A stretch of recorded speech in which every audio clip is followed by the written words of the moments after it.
ಸಾಹಸ ಅಂದರೆ ಕಷ್ಟದ ದಾರಿಯಲ್ಲಿ ಡ್ರೈವ್ ಮಾಡೋದು ಮಾತ್ರ ಅಲ್ಲ, ಪ್ರಕೃತಿಯ ಜೊತೆಗೆ ಬದುಕೋದನ್ನು ಅನುಭವಿಸೋದು. ಖ್ಯಾತನಮಕ್ಕಿ ಬೆಟ್ಟ. ಈ ಬೆಟ್ಟದ ತುದಿಯನ್ನು ತಲುಪುವ ದಾರಿ ಪ್ರತಿ ತಿರುವು ಹೊಸ ಕಥೆಯನ್ನು ಹೇಳುತ್ತೆ. ಪ್ರತಿ ಬೆಟ್ಟವು ಹೊಸ ಅನುಭವವನ್ನು ಕೊಡುತ್ತೆ.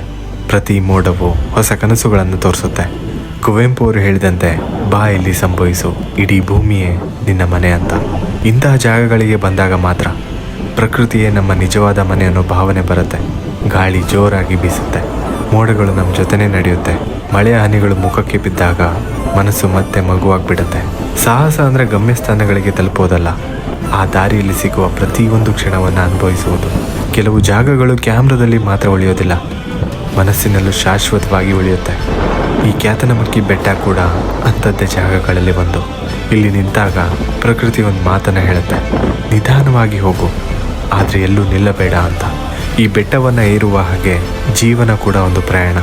ಉಸಿರು ಬಿಗಿಯಾಗುವ ಕ್ಷಣಗಳಿರುತ್ತೆ, ಆದರೂ ಒಂದು ಹೆಜ್ಜೆ ಮುಂದೆ ಇಟ್ಟರೆ ಮೇಲೆ ಕಾಣುತ್ತಿರುವ ಈ ದೃಶ್ಯ ಎಲ್ಲ ಕಷ್ಟವನ್ನು ದೂರ ಮಾಡಿಬಿಡುತ್ತೆ.